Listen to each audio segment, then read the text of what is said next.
Sisters in Christ. Today is Saturday of the 7th week of Easter. Please all stand as we start the Holy Eucharist. Glory and praise to our God, who alone gives light to our days. Many are the blessings He bears to those who trust in His ways. We, the daughters and sons of Thee, who build the valleys and plains, praise the wonders our God has done in every heart that sings. Glory and praise to our God, who alone gives light to our days. Many are the blessings He bears to those who trust in His ways. In the name of the Father, and of the Son, and of the Holy Spirit. Amen.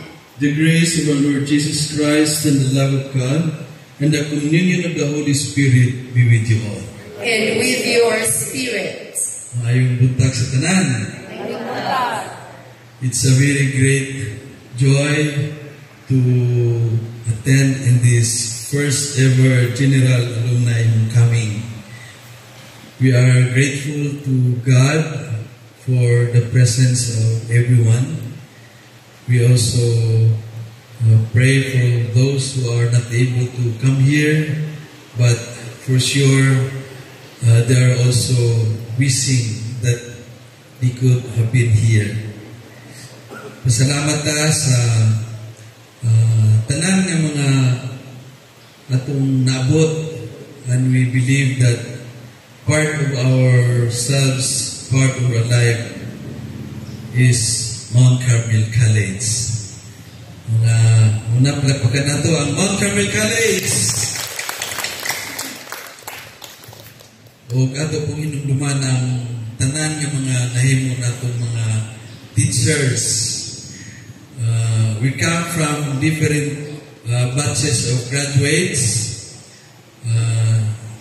Siguro ang uban na ila-ila nato, pero those who came much earlier, wala nato sila maila-ila.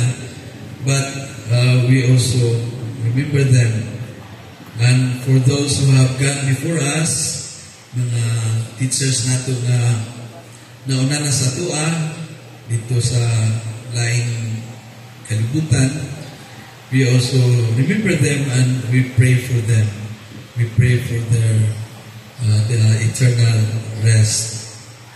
So today we rejoice because we are here and we have the opportunity to share our experiences, our life journey, and also to reminisce ang ato ang mga kasinatian samtang nag-eskwela pa ta dinhi sa Mount Carmel.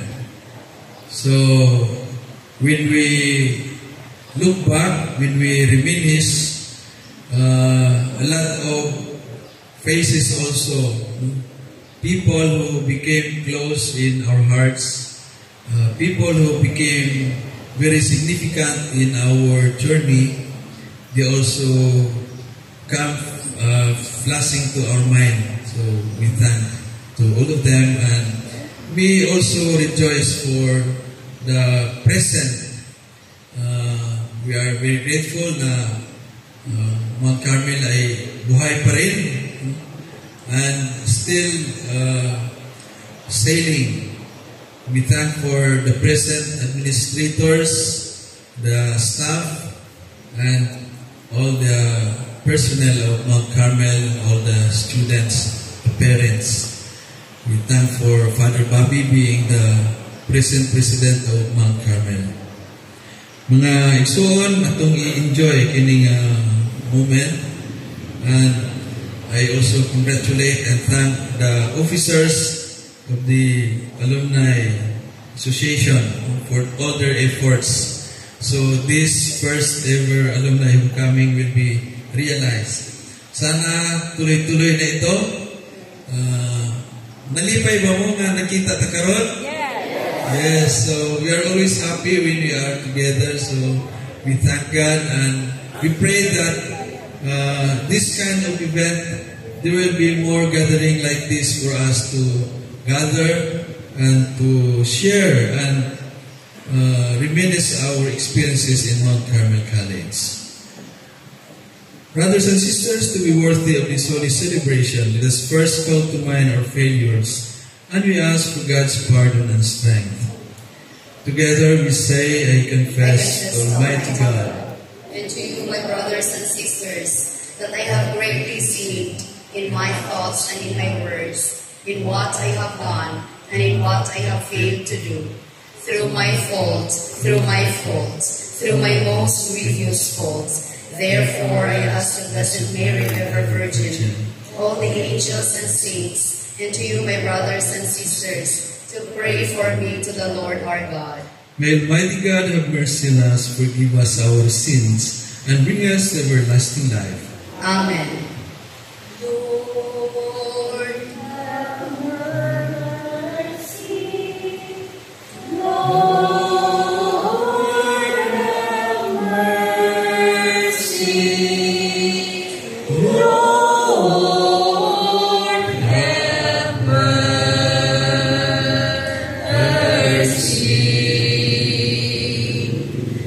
Christ, have mercy. Christ, have mercy. Christ, have mercy.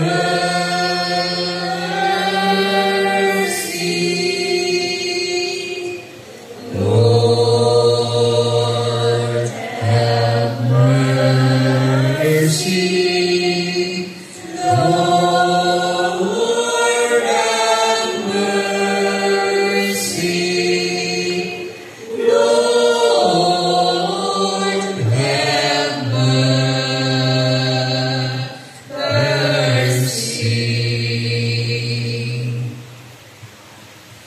Let us pray. Grant, we pray, Almighty God, that we who have celebrated the Paschal festivities may by your gift hold fast to them in the way that we live our lives, through our Lord Jesus Christ, your Son, who lives and reigns with you in the unity of the Holy Spirit, God forever and ever.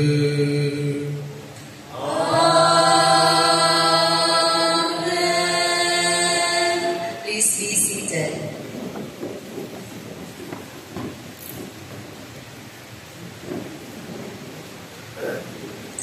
A reading from the Acts of the Apostles. Upon entry into Rome, Paul was allowed to take a lodging of his own, although a soldier was assigned to keep guard over him. 3 days later, Paul invited the prominent men of the Jewish community to visit him. When they had gathered, he said, "My brothers, I have done nothing against our people or our ancestral customs. Yet in Jerusalem, I was handed over to the Romans as a prisoner. The Romans tried my case and wanted to release me because they found nothing against me deserving of death.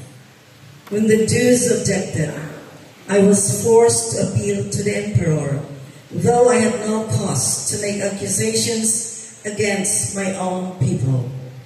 This is the reason, then, why I have asked to see you and speak with you. I wear these chains solely because I share the hope of Israel." For 2 full years, Paul stayed on his rented lodgings, welcoming all who came to him with full assurance and without any hindrance whatever. He preached the reign of God and talked about the Lord Jesus Christ. This is the word of the Lord. Responsorial song. Let our response be, the just will gaze on your face, O Lord. Please repeat. The Lord is in his holy temple. The Lord's throne is in heaven. His eyes behold. His searching glance is on mankind. Response. The just will gaze on your face, O Lord. The just will gaze on your face, O Lord. The Lord searches the just and the lower of violence he hates. For the Lord is just. He loves just deeds. The upright shall see his face. Our last response. The Lord will gaze on your face, O Lord. Please all stand to honor the Holy Gospel.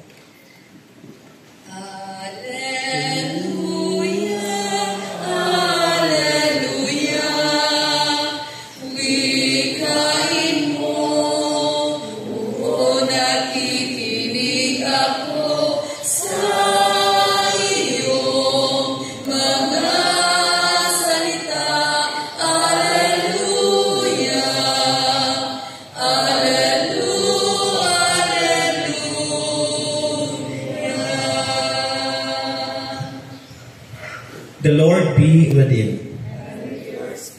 A reading from the Holy Gospel according to St. John.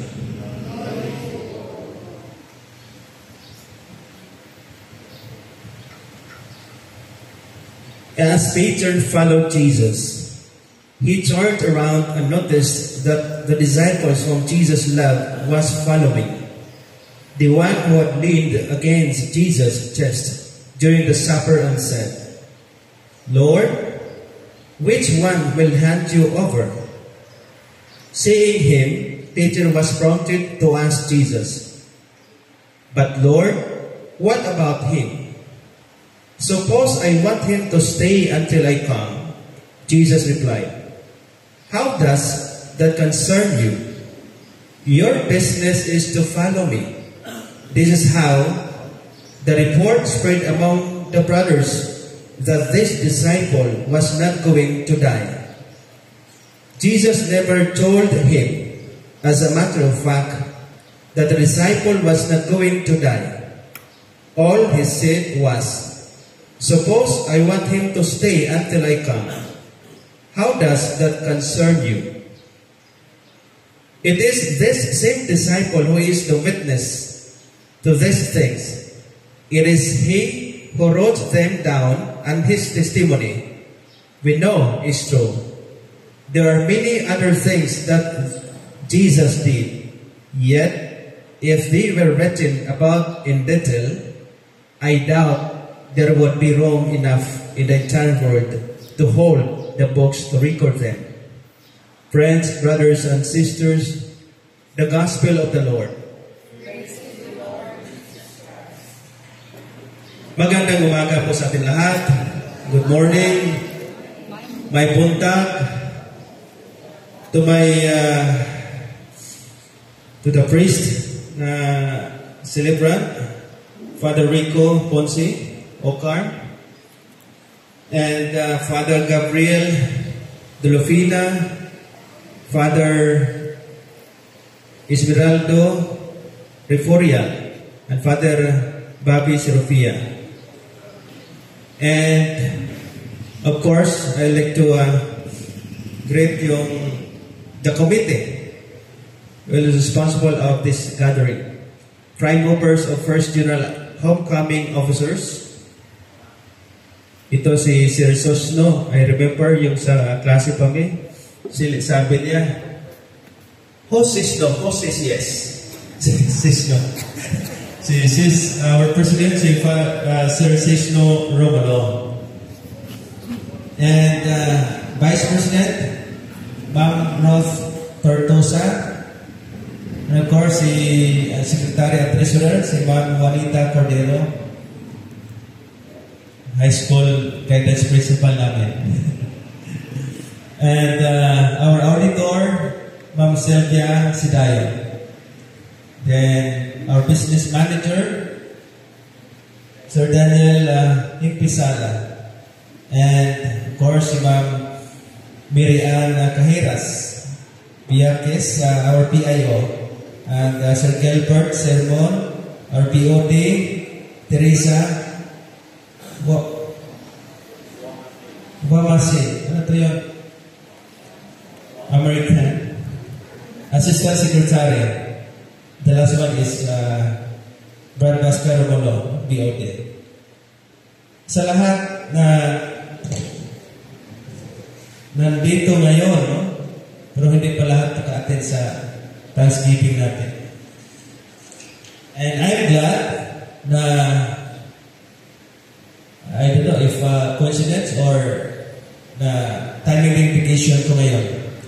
Kasi mainit yung Chinese Coast Guard at pare lang tayong binubahan doon sa water cannon. Was assigned in the Philippine Navy and Zambales. Near doon yung area na Masitlok, no? So malapit na doon area. So pasiga-siga yung mga Chinese doon. So at least I'm glad na naka-attend itong celebration natin or homecoming sa mga batches.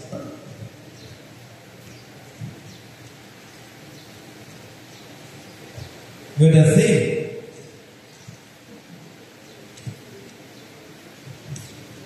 look back, reminisce, and cherish. So very fitting sa celebration kasi as far as I remember, parang ngayon lang ulit balik yung homecoming.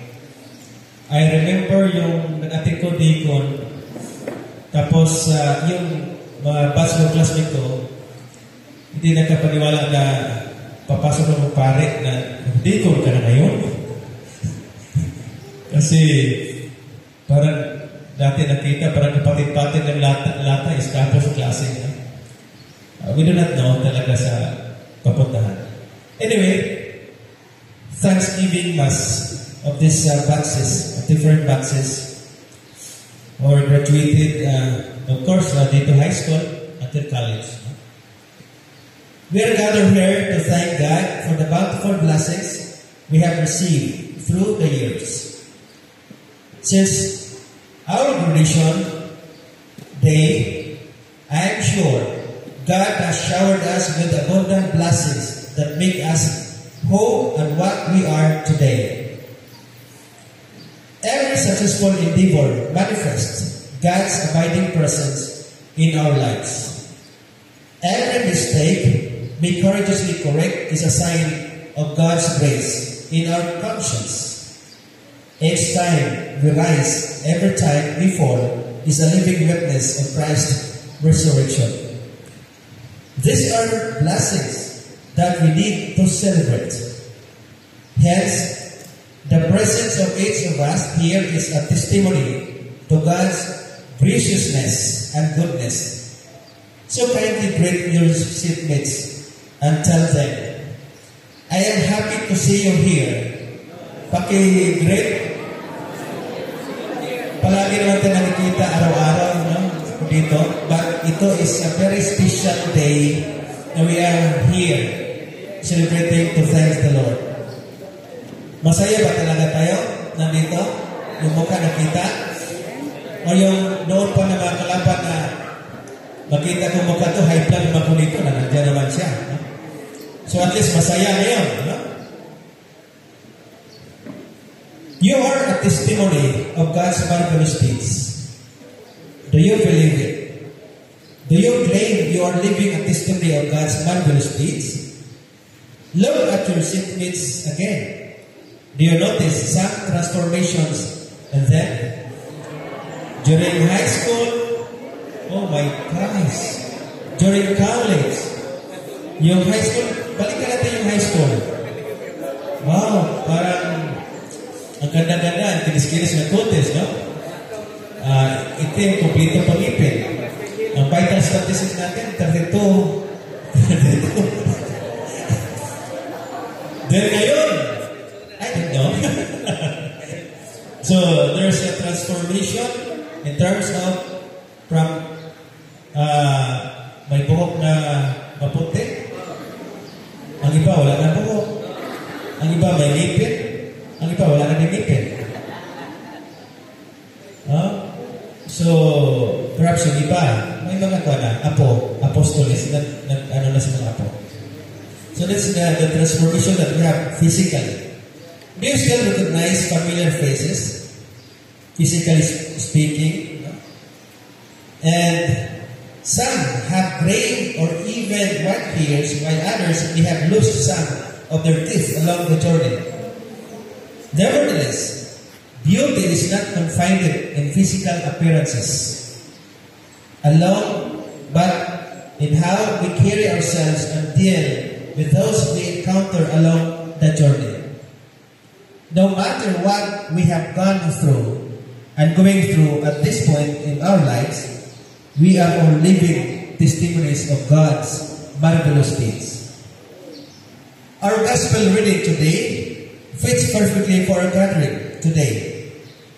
That Jesus, there are a lot of deeds if we try to record, no? And we know that the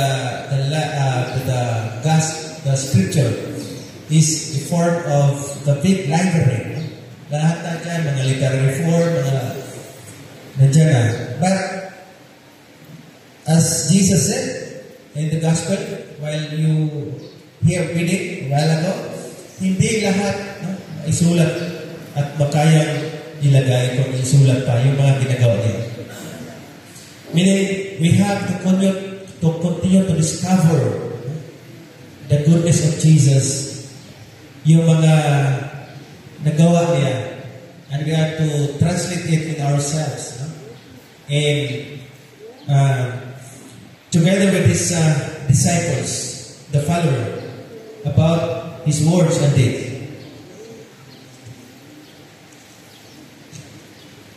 The beloved disciple claims that the testimony is true, and indeed it is true because he is an eyewitness to everything that Jesus said and did here on earth. The gospel is written testimony of Jesus' words and deeds. It is a narrative of how God took care of His people and proof that God fulfilled His promise. Similarly, we are also living proofs of God's blessings and goodness. It is therefore necessary to celebrate this rare opportunity to come together and join this alumni homecoming despite our busy day in our workplace or in all the household chores. Yes, we have our own lives to attend to, struggles to grapple with, and challenges to endure and overcome. Yet, we must remember that we are not alone in our journey. Yung mga classmates natin na naging still our BFF, the confinement of our problems if we encounter, still nandyan pa rin sila, na-establish natin. Every now and then, just call him or her right away. No? As we deal with our challenges individually, we also journey with one another in a spirit of synodality. That's the church na po sa atin ngayon, to have our awareness na sa the church na go together in the synodality, walang mauna, walang mahuli, at walang maiiwan. We are go together in our journey, in our faith, with our Lord Jesus and to the Father.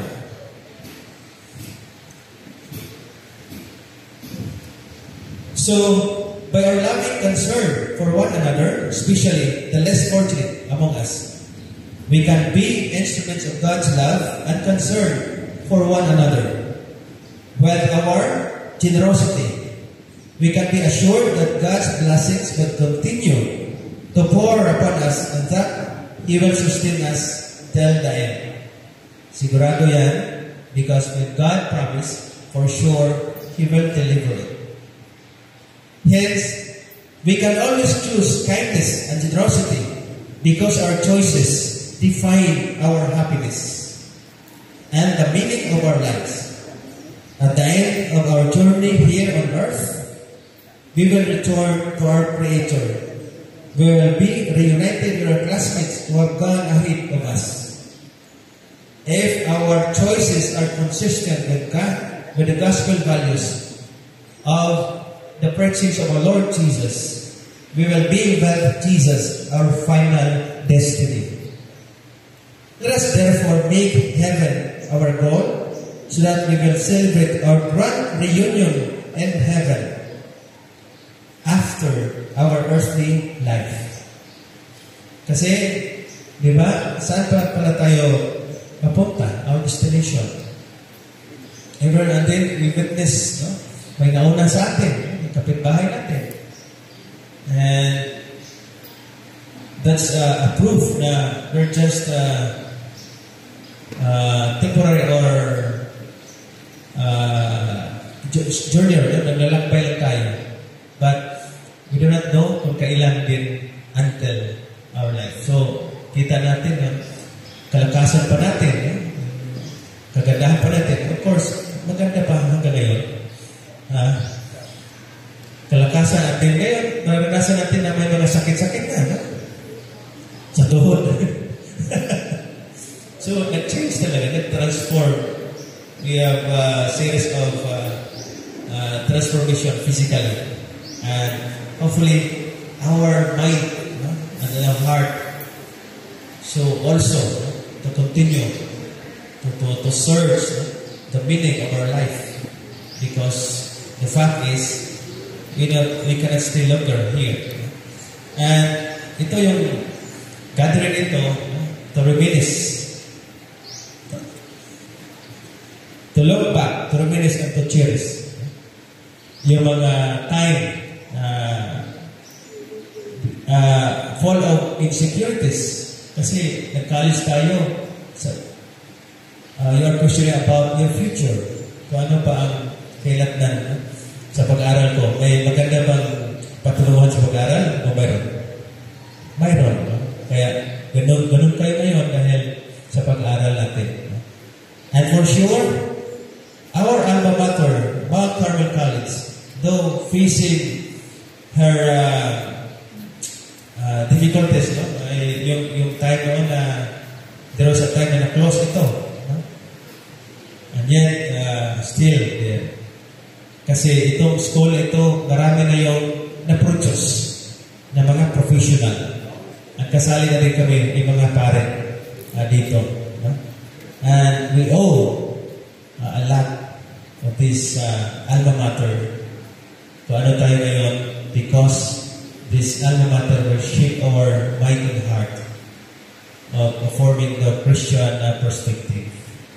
So we have at least continue to support this institution na malaking bahagi kung ano tayo ngayon dahil dito sa school na ito. So, yes, may we all have the grace to live a beautiful testimony of God's goodness and abiding presence to those we leave behind. As we continue to celebrate this gathering with the theme, Look Back, Reminisce, and Cherish, let us be mindful of our continuous journey, that we continuously to connect with the one who gives us the source of life and the destination along the way. And sana, in spite of the challenges na naranasan natin, at nakita natin na nag-grow tayo in mature, kasi 10 years ago, ibang perspective. Until now, other perspective with the challenges of our environment. and we keep moving and embracing our faith, because our faith will always inspire us and give us hope in spite of a lot of problems that we're facing. What are those reasons, no? Kapag yung tao nawala na ng lasa dahil wala ng pag-asa, ang nangyayari ay they were committing suicide. And there are a lot of us, especially among soldiers, sometimes, no? Stress. And I have a lot of experiences na very first, doon pa, nakandusay, shooting his head sa barrel na 45 or M16 because of yung mapasok na yung tao na sa stress at di makontrol, papasok na yun yung depression. Then, yun. So, yun ang we hold with this our faith, because our faith will give us the inspiration and hope as we continue sa buhay natin. Depende kung ano na yung age natin na takbo. So, yun. And with that, let us enjoy this day na magkaroon na to look back, to reminisce, and to cherish. No? With this alma mater, and very significant, no? If we try to go back in time na 30 years ago, 20 years ago, and now, ganito na tayo because of the mercy of God. Amen.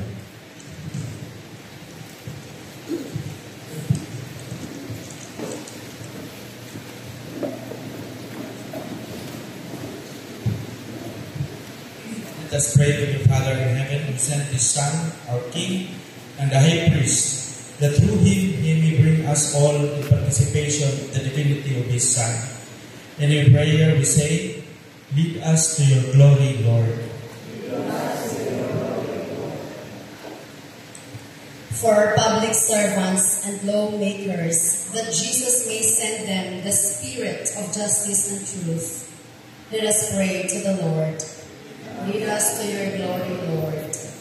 For all who worship the one true God, that they may be united in love and mutual trust, let us pray to the Lord. For unbelievers, that they may recognize the human dignity lies in one's communion with God, let us pray to the Lord. For those who think that human existence has no meaning, that they may find in Christ the goal of their lives and all human history, let us pray to the Lord. For our deceased, that through His ascension, Christ may lead them to the glory of heaven, let us pray to the Lord. Lord God, you have chosen us to be with you in your glory forever. Grant, we ask you, that the names of those whom we now pray may be found in the book of life. This we ask through Christ our Lord. Please be seated.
Nagbibigay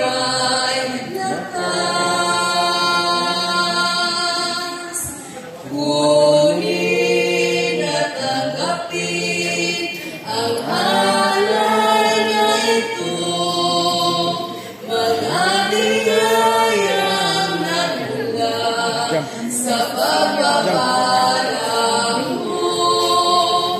Ganda ng bawat puso pagkat inibig mo, gayo'y nananalig, nagmamahal sa'yo.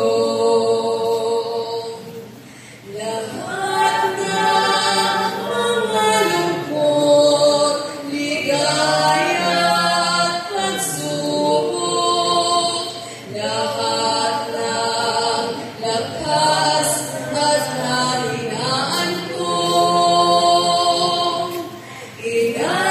inalay kong lahat, buong pagkatao. Ito ay isusunod sa'yo. Kunin at tanggapin ang alay na ito, mga biyayang nagmula sa pagpapala mo. Ganda ng bawat puso pagkat inibig mo, ngayo'y nananalig, nagmamahal sa'yo. Please all stand. Let us pray, brothers and sisters, that our sacrifice may be acceptable to God, the Almighty Father. May the Lord accept the sacrifice of your hands for the praise and glory of His name, for our good and the good of all His holy church. May the Holy Spirit coming here, we pray, Lord, prepare our minds for the divine sacrament, since the Spirit Himself is the remission of all sins through Christ our Lord. Amen. The Lord be with you. And with your spirit, Lift up your hearts. we lift up to the Lord. Let us give thanks to the Lord our God. It is right and just. It is truly right and just, our duty and our salvation, always and everywhere to give you thanks. Lord, Holy Father, Almighty and Eternal God, through Christ our Lord. For the days of His saving passion and glorious resurrection are approaching, by which the pride of the ancient foe is vanquished, and the mystery of our redemption in Christ is celebrated. Through Him the host of angels adores your majesty, and rejoices in your presence forever. May our voices, we pray, join with theirs in one chorus of exultant praise as we acclaim. Holy, holy Lord God, from the heavens above, blessed be the Lord God, sing His glory forever. Holy, holy is the Lord, for in mercy our land. Holy, holy Lord God, from the heavens above, blessed be the Lord God, sing His glory forever. Holy, holy is the Lord, for He dwells in our land. You are holy indeed, O Lord, the fount of all holiness. Make holy therefore these gifts, we pray, by sending down your Spirit upon them like the dewfall, so that they may become for us the body and the blood of our Lord Jesus Christ. At the time He was betrayed and entered willingly into His passion, He took bread and giving thanks broke it, gave it to His disciples, saying, Take this, all of you, and eat it, for this is my body, which will be given up for you.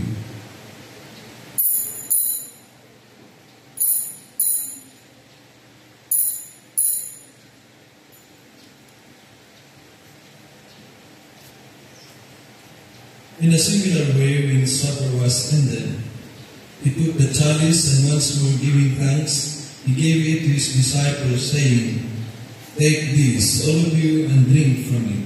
For this is the chalice of my blood, the blood of the new and eternal covenant, which will be poured out for you and for many, for the forgiveness of sins. Do this in memory of me."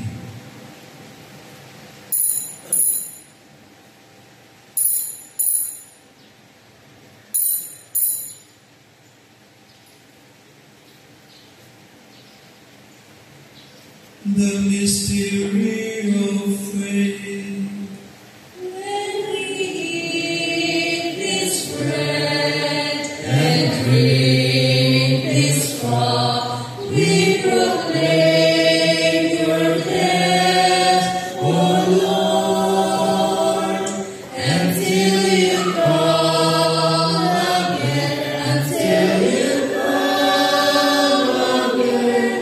We proclaim your death, O Lord. Therefore, as we celebrate the memorial of his death and resurrection, we offer you, Lord, the bread of life and the chalice of salvation, giving thanks that you have led us worthy to be in your presence and minister to you. Humbly we pray that partaking of the body and blood of Christ, we will be gathered into one by the Holy Spirit. Remember, Lord, your church spread throughout the world, and bring her the fullness of charity, together with Francis the Pope, Jerry, our Bishop, and all the clergy.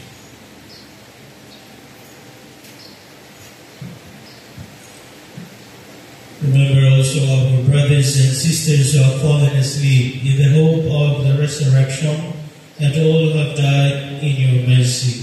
Welcome them into the light of your face. Have mercy on us all, we pray, that with the Blessed Virgin Mary, Mother of God, Mother of Carmel, with Blessed Joseph, her husband, with the blessed apostles, and all the saints who have pleased you throughout the ages, we may merit to be co-heirs to eternal life, and may praise and glorify you through your Son, Jesus Christ.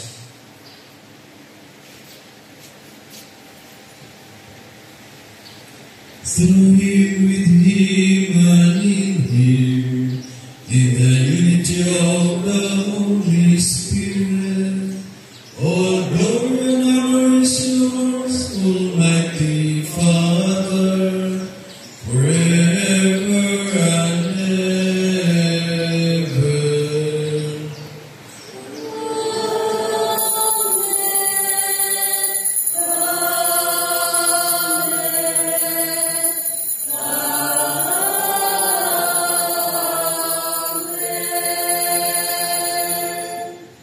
At the Savior's command and formed by divine teaching, we dare to say, Our Father, who art in heaven, hallowed be your name. Your kingdom come, your will be done, on earth as it is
graciously grant peace in our days, that by the help of your mercy, we may be always free from sin and safe from all distress, as we await the blessed hope of the coming of our Savior, Jesus Christ.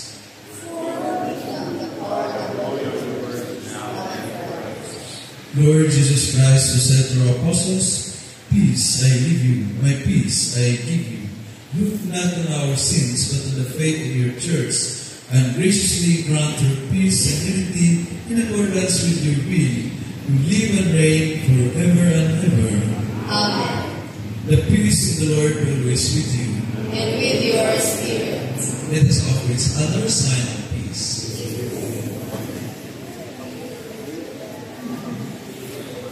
Cordero ng Diyos na nag-aalis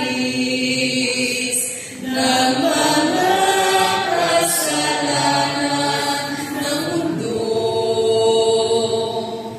Maawa ka sa amin, Cordero ng Diyos, maawa ka. Cordero ng Diyos na nag-aalis ng mga kasalanan ng mundo.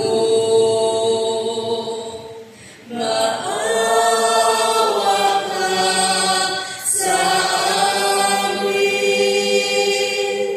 Cordero ng Diyos, maawa ka.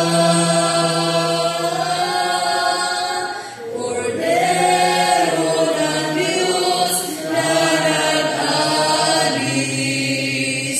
ng mga kasalanan ng mundo.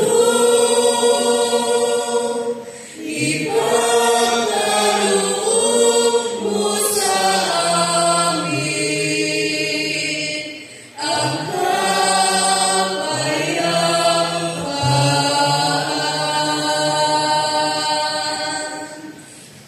Behold, Jesus is the Lamb of God, who takes away the sins of the world.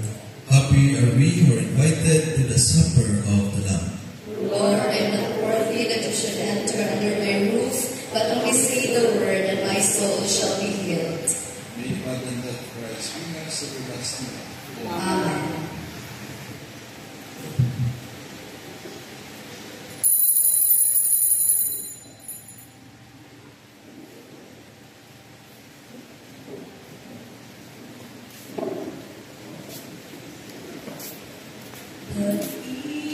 Pag-ibig ang siyang pumukaw sa ating puso, kaluluwa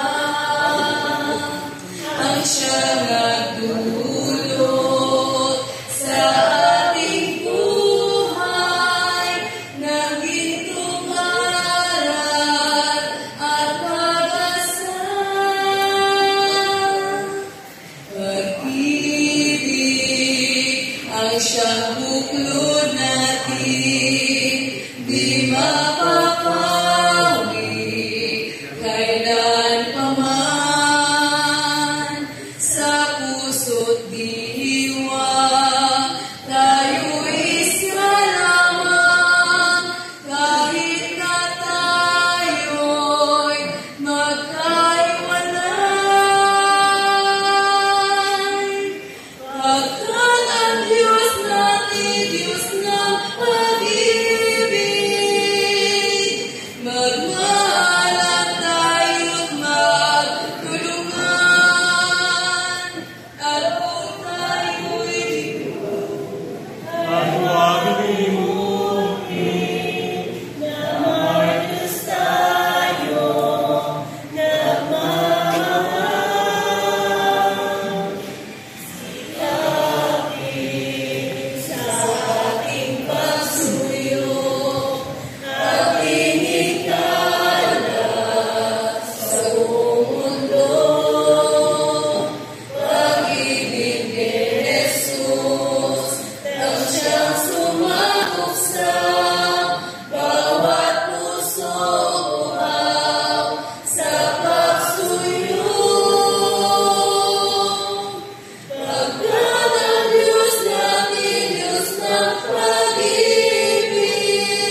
Please all stand.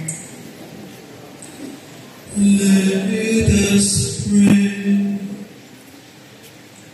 Hear in your compassion our prayers, O Lord, that as we have been brought from things of the past to new mysteries, so with former ways left behind, we will be made new in holiness of mind, through Christ our Lord.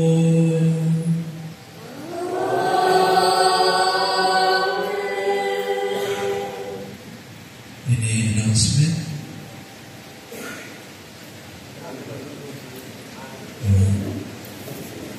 Please be seated, Rowan.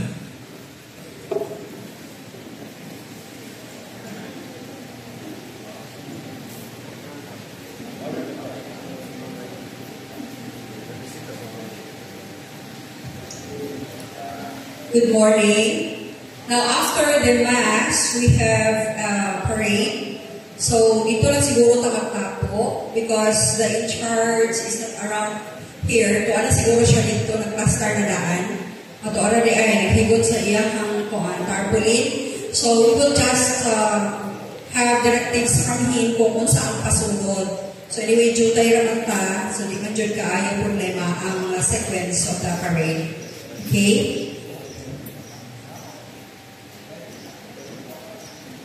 This is for departmental parade, Father Neri. Okay. But anyway, pwede po din nato siya masunod during our motorcade, no? So, we have secretarial, followed by Bachelor of Arts, Bachelor of Science in Commerce, Bachelor of Science in Business Administration, Bachelor of Science in Elementary Education, and Bachelor of Education. We have also Bachelor of Science in Computer Science, and of course the Bachelor of Science in Information System. So again, we will just take directives from our in-charge. Kaya syempre ang mauna nato is the marshal. Naman ang mga police o ato ang traffic enforcer. Thank you. Thanks, Ma'am Miriam. Salamat. Salamat sa tanan na miduyog sa tuang Santos Misa. Salamat sa tuang choir. Sa atong mga altar servers, lectors, commentators, and the concentrating priests, especially our homilist, Father Alexander Dawal. Salamat sa very inspiring Father. So, we hope everybody will enjoy in this first ever alumni coming. So, Sadyata, we renew our ties and our friendship. And hopefully after this day, the more we become closer to one another, the more our group chat we have a group chat now, ma'am. So everybody will participate also and share whatever is our experience in wherever we are at this moment. The Lord be with you. And with your spirit. May Almighty God bless us, the Father, the Son, and the Holy Spirit. Amen. Our Mass has been offered. Let us go in peace to serve and love the Lord. Thanks be to God. With a grateful heart, give thanks to the Holy One. Give thanks because He's given Jesus Christ, His Son. Then now let the weak say,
before we will have our parade. Yes.